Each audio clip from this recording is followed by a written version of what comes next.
Seorang teman nanya ke saya beberapa waktu lalu, setahu saya wanita selalu diposisikan nomor 2 dalam gender menurut Islam.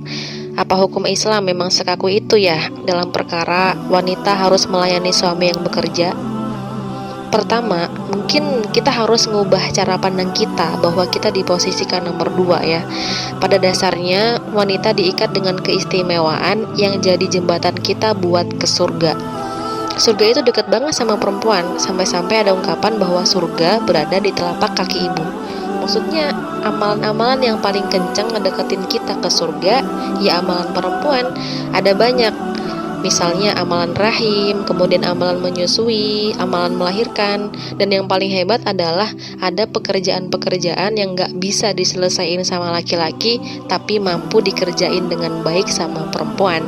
Di dalam surat An-Nisa sendiri ayat ke-34, Allah tuh udah ngebagi porsi laki-laki sama perempuan ya. Allah nitipin potensi ke kita, kaum perempuan, supaya bisa bersabar ngerawat anak. Makanya wanita menjadi madrasatul ula atau guru pertama buat anak-anaknya. Pernah ada seorang perempuan Ansor diceritakan dalam sebuah hadis Muslim ngadu ke Nabi, "Ya Rasulullah, enak banget ya laki-laki. Haji bisa tanpa mahram, ke masjid bisa kapan aja. Fisabilillah juga enak-enak aja. Kami perempuan kok kebanyakan di rumah?" Maka kata Nabi, sampaikan ke teman-temanmu itu. Perempuannya bingung, dari mana Nabi tahu? Ternyata sebelum berangkat nemuin Nabi, dia diskusi dengan teman-temannya buat ngajuin pertanyaan itu.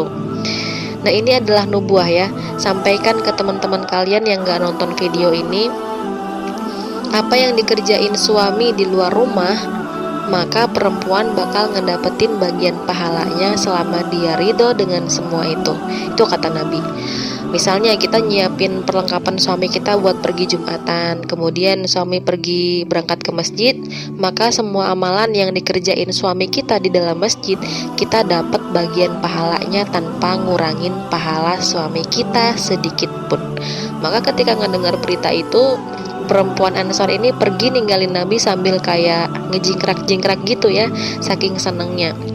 Jadi ketika kita pengen berangkat sholat ke masjid tapi ada anak di rumah yang perlu dirawat, kita nggak masalah ya nggak pergi ke masjid, kita sholat di rumah kemudian ngerawat anak kita dengan baik, maka pahalanya sama seperti pahala laki-laki yang datang ke masjid.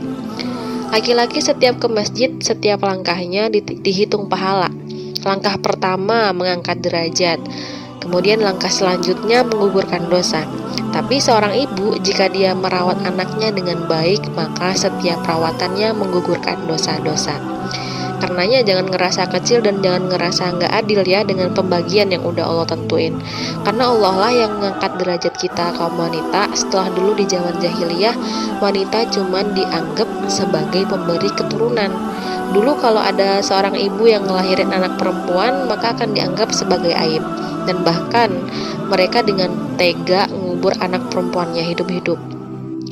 Kemudian setelah Nabi diangkat menjadi Rasul, lalu Allah angkat hak-hak wanita dan memuliakan derajat kaum wanita.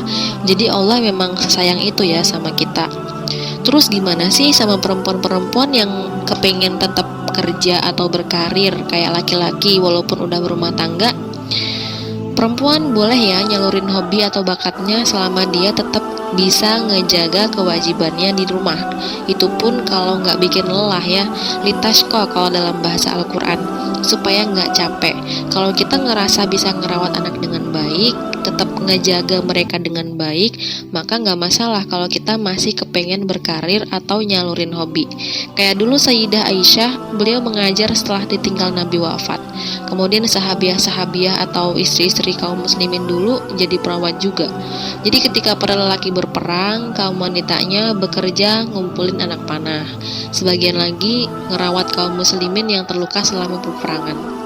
Nggak masalah ya, ada pengajar perempuan, fikih perempuan bagus dibahas sesama perempuan, karena ada masalah-masalah perempuan yang nggak bisa disampaikan secara langsung sama laki-laki. Makanya ketika Nabi ditanya soal perempuan, beliau ngejawab dengan bahasa kiasan. Terus dijelasin sama Aisyah, Bukan karena Nabi nggak mampu nyampein ya, tapi karena khawatir akan keluar bahasa-bahasa yang kayaknya agak canggung kalau disampaikan oleh laki-laki. Jadi nggak dilarang ya perempuan menjadi guru, nggak dilarang juga perempuan menjadi dokter selama dia bisa ngejalanin kewajiban dan tanggung jawabnya di rumah. Wanita unsa punya 3 keutamaan. Kita mar'ah punya kelebihan yang dijaga. Kita nisa punya tugas yang harus dirawat. Dan kita muslimah punya kewajiban yang harus ditaati sesuai dengan petunjuk Allah. Kalau kita mampu ngejaga semua ini, maka jaminan Al-Quran surat Maryam ayat ke-15 akan berlaku ke kita. Wassalamu alaihi yauma wulida, saya akan berikan jaminan keselamatan, kedamaian, dan ketentraman saat hidup di bumi. Wa yauma yamutu, saat wafat diberikan ketenangan di alam kubur. Wa yauma yamutu hayya, dan saat meninggal nanti di akhirat akan dibangkitkan dengan keadaan yang sangat berbahagia.